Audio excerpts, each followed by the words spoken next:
January 13th. Our reading in the Old Testament today will come from the book of Genesis, chapter 28, verse 1, through chapter 29, verse 35.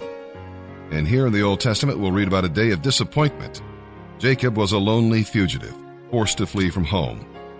Even though he had left with his father's blessing, and Isaac knew what he was doing, Jacob faced an unknown future, and his brother still wanted to kill him. Not an encouraging beginning for a new chapter in his life, but God was still in control. We'll read about a night of discovery. Jacob was literally between a rock and a hard place, but that night Jacob made several discoveries that helped to change his life. He discovered that God was with him and working for him and had a perfect plan for his life. Jacob may have been separated from home, but he was not separated from heaven. The very angels of God were caring for him. When the night is the darkest, you see the stars the brightest. We'll read about a morning of dedication. Jacob began his day worshiping God and turning his hard pillow into a holy altar. He gave the place a new name, House of God. Wherever God meets us, that place becomes a holy sanctuary. Jacob's faith as yet was weak, but he did lay hold of God's promises, even if there is a bit of the bargainer in his vow to give God the tithe. Jacob was making a new beginning, and 20 years later, he would return to Bethel, a more mature believer. And as we press on into chapter 29 of Genesis, we'll see that Abraham's faithful servant had found a wife for Isaac, but Jacob had to find his own wife. God's plans are different for each one of us, and we must accept his will. We'll read about the guest. God's providence brought Jacob to the well just as Rachel was arriving. True to his scheming nature, Jacob tried to get rid of the shepherd so he could have her all to himself. It was love at first sight. That first month in Uncle Laban's home must have been heaven on earth to Jacob. But it didn't take long for things to change. We'll read about the worker. Jacob was not wealthy as Isaac was when he got his wife, so he had to work for his uncle to have the woman he loved. But love takes the burden out of work and makes time pass quickly. Jacob the schemer met his match in Laban and soon began to reap what he had sown. Jacob had deceived his father, and his father-in-law deceived him. Make no mistake, you reap what you sow. We'll read about the father. The building of Jacob's family was vitally important to God's plan of salvation. The building of Jacob's family was vitally important to God's plan of salvation, for God would use the nation of Israel to give the world the Bible and the Redeemer. Although Rachel had great beauty, she was unable to conceive, while Leah gave birth to 4 sons, Reuben, Simeon, Levi, and Judah. The Lord was in control and had a special purpose for each son. And with that, let's begin today's reading in the Old Testament. January 13th. Genesis chapter 28, verse 1, through chapter 29, verse 35. So Isaac called for Jacob, blessed him, and said, "Do not marry any of these Canaanite women.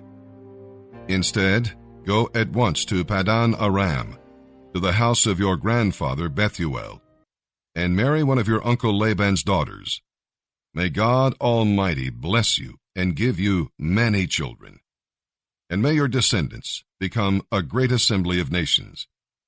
May God pass on to you and your descendants the blessings he promised to Abraham.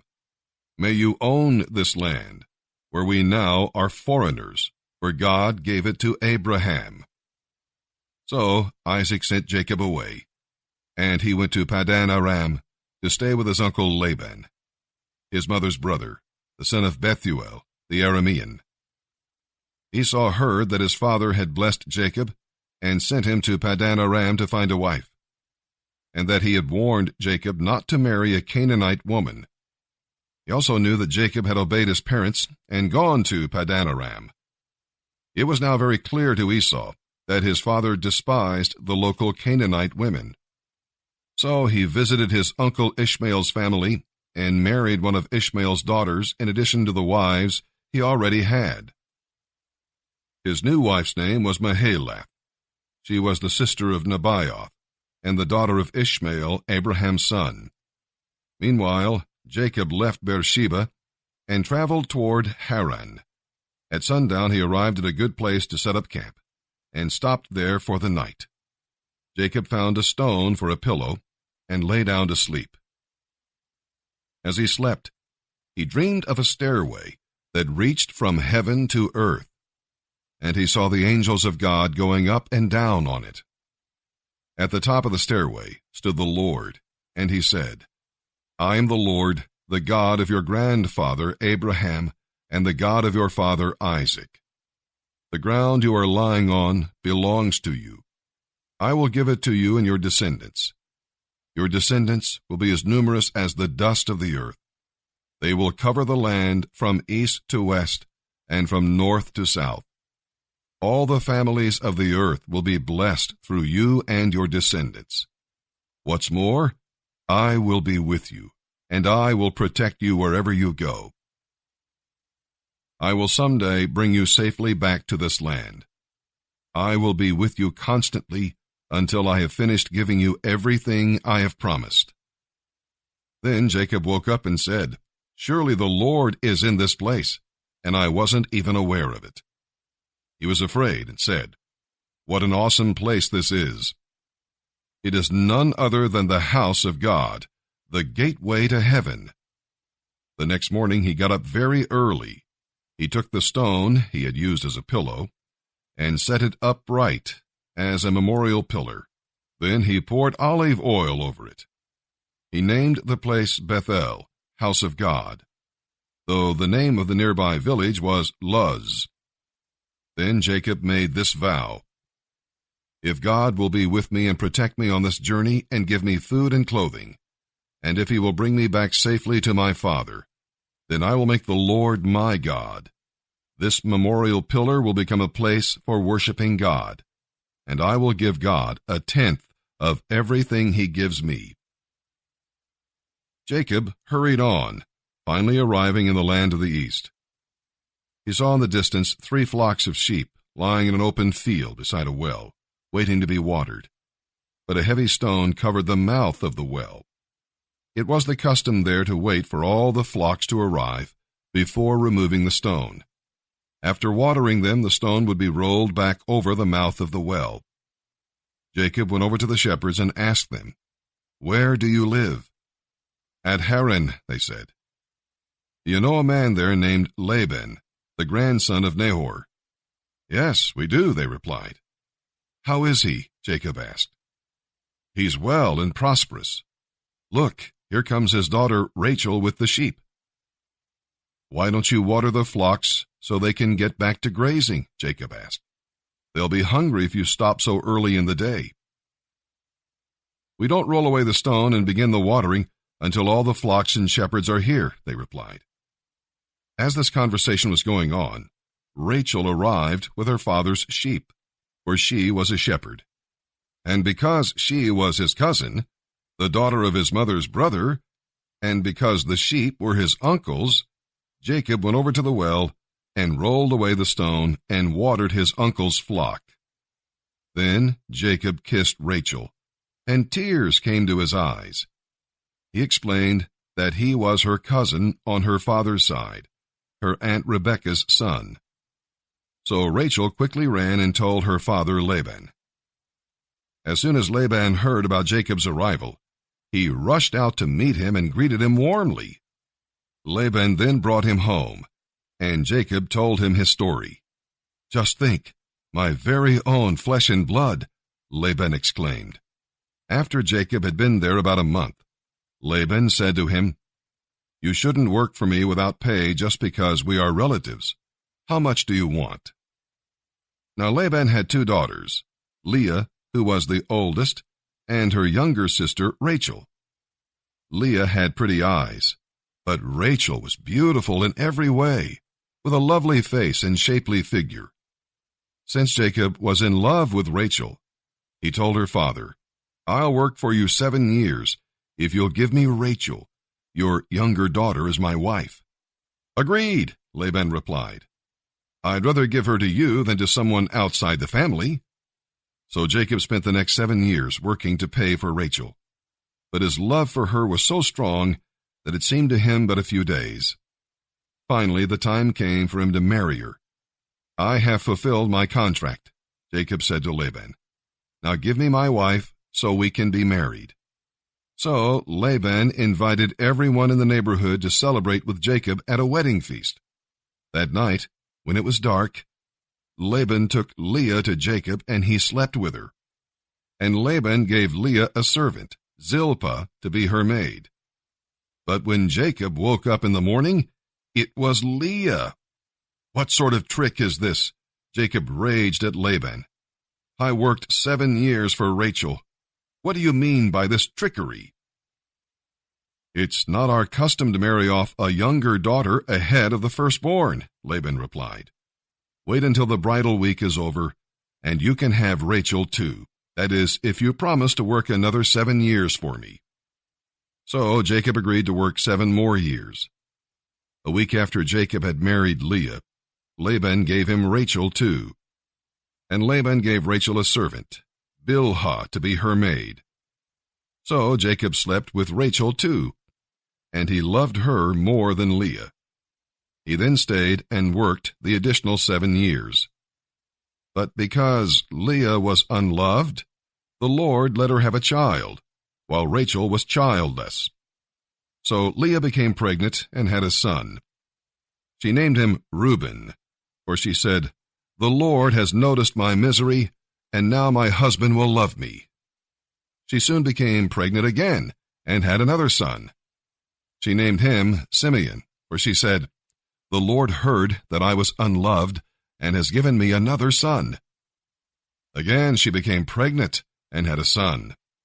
She named him Levi, for she said, "Surely now my husband will feel affection for me, since I have given him 3 sons." Once again she became pregnant and had a son. She named him Judah, for she said, "Now I will praise the Lord."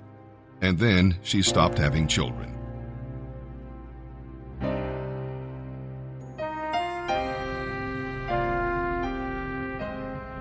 January 13th, Matthew chapter 9, verses 18 through 38. As Jesus was saying this, the leader of a synagogue came and knelt down before him. "My daughter has just died," he said, "but you can bring her back to life again if you just come and lay your hand upon her." As Jesus and the disciples were going to the official's home, a woman who had had a hemorrhage for 12 years came up behind him. She touched the fringe of his robe, for she thought, "If I can just touch his robe, I will be healed." Jesus turned around and said to her, "Daughter, be encouraged. Your faith has made you well." And the woman was healed at that moment. When Jesus arrived at the official's home, he noticed the noisy crowds and heard the funeral music. He said, "Go away, for the girl isn't dead. She's only asleep." But the crowd laughed at him. When the crowd was finally outside, Jesus went in and took the girl by the hand, and she stood up. The report of this miracle swept through the entire countryside. After Jesus left the girl's home, 2 blind men followed along behind him, shouting, "Son of David, have mercy on us." They went right into the house where he was staying, and Jesus asked them, "Do you believe I can make you see?" "Yes, Lord," they told him, "we do." Then he touched their eyes and said, "Because of your faith, it will happen." And suddenly they could see. Jesus sternly warned them, "Don't tell anyone about this." But instead, they spread his fame all over the region. When they left, some people brought to him a man who couldn't speak because he was possessed by a demon. So Jesus cast out the demon, and instantly the man could talk. The crowds marveled. "Nothing like this has ever happened in Israel," they exclaimed. But the Pharisees said, "He can cast out demons because he is empowered by the prince of demons." Jesus traveled through all the cities and villages of that area, teaching in the synagogues and announcing the good news about the kingdom. And wherever he went, he healed people of every sort of disease and illness. He felt great pity for the crowds that came, because their problems were so great, and they didn't know where to go for help. They were like sheep without a shepherd. He said to his disciples, "The harvest is so great, but the workers are so few. So pray to the Lord who is in charge of the harvest. Ask him to send out more workers for his fields." Psalm 11, verses 1 through 7. We'll see here that David was in great difficulty. Around him, the archers were getting ready to shoot. Under him, the foundations of society were shaking. What should he do? What would you do? When you're in that kind of situation, your first thought may be to get away as fast as you can. Even David's friends advised him to act like the bird and fly away. It's right to flee from temptation, but not from duty. Now, instead of flying away like a frightened bird, you should really trust God and mount up with wings like eagles. If the foundations are destroyed, lay the foundations again. This is what Ezra did, and what each new generation may have to do. David became king of Israel and laid the foundations for a godly society. After all, God is still on his throne and will one day judge the wicked. If you love righteousness, God is on your side. Psalm 11, verses 1 through 7. For the choir director, a psalm of David. I trust in the Lord for protection. So why do you say to me, "Fly to the mountains for safety"? The wicked are stringing their bows and setting their arrows in the bowstrings. They shoot from the shadows at those who do right. The foundations of law and order have collapsed. What can the righteous do? But the Lord is in his holy temple. The Lord still rules from heaven. He watches everything closely, examining everyone on earth. The Lord examines both the righteous and the wicked. He hates everyone who loves violence. He rains down blazing coals on the wicked, punishing them with burning sulfur and scorching winds. For the Lord is righteous, and he loves justice. Those who do what is right will see his face. Proverbs chapter 3, verses 11 and 12. My child, don't ignore it when the Lord disciplines you, and don't be discouraged when he corrects you. For the Lord corrects those he loves, just as a father corrects a child in whom he delights.